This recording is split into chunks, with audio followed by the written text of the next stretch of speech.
Assalamu alaikum masu sauraro.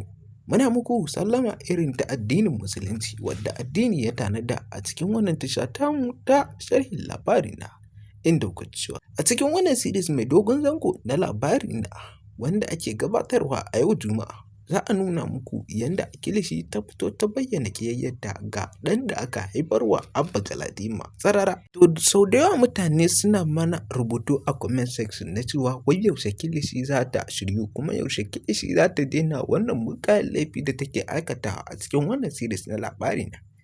Sai dai har yanzu abin da mutane ba su gane ba a cikin wannan series mai dogon zango. Ana so a bayyana wa mutane cewa yanda Kilishi ta yi gwagwarmaya da ƙiyayya da ta ƙunsa wa Abba Galadima. Kuma da ƙarshe dai ta fi kowa nadama ta nuna tausayawarta ga wanda ta zalunta wato Sumayya. Har ta zo ta samu Abba Galadima tana mai koke-koke kala-kala domin ya dawo da Sumayyar ba don komai ba illa ta yafe mata kuma ta ji cewar ta gamsu da yafiyar da ta mata. In ya so ta koma ta yi ta istighfari a bisa wannan laifi da ta aikata na raba ma'aurata. Mai sauraro, in dai wannan ne farkon ziyartar ka cikin wannan tasha tamu ta sharhin labari na mai albarka, ka daure ka danna mana subscribe, kana ka danna mana alamar ƙararrawa domin samun sharhinmu da zarar mu ɗora. Wanda a na wannan satin ne dai Baba Ɗan Audu ya nemo wani man shafa wanda zai sa a sawa ɗan Abba Galadima a hancinsa domin wai ya wanke mai cututtukan da suke cikin cikinsa da kuma sanyin da yake damunsa duka zai zubar da shi.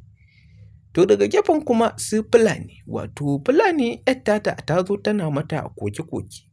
Ba komai ne yasa ‘yar tata take mata wannan koke-koke ba face sanda Kilishi ta ziyarci Nana Khadija wato ƙanwa ga mai martaba masarautar garin Gabas.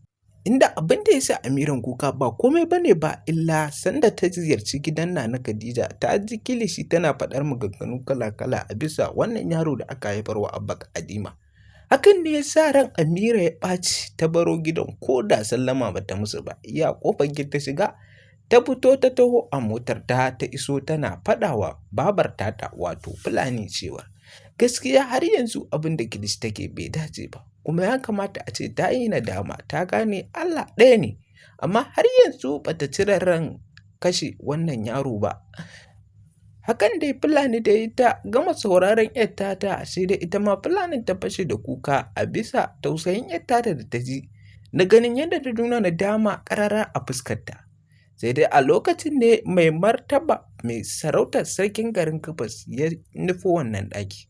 Daga shigowarsa ya riske Fulanin tasa tana kuka, to mai martaba ya san ba ƙaramin abu ne ba zai sa Fulani har ta buɗe baki ko ido tana kuka.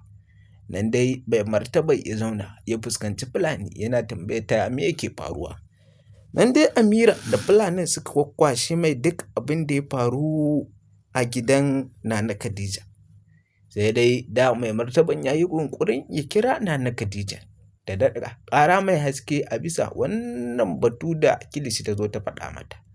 Domin fa har yanzu Kilishi fa ba ta da niyyar nadama. To Baba Ɗan Audu dai yana ta sake-sake a cikin zuciyarsa kuma ya rasa ina zai sa kansa. Domin yana so ya tabbatar da an sa wannan yaro man shafawa na sanyi a hancinsa. Sai dai Allah ne kaɗai zai tsare wannan yaro. Sai dai kuma daga bisani Ismail ya so ya ba wa Abba Galadima matsala saboda Ismail shi ba har yanzu hankalinsa bai kwanta ba.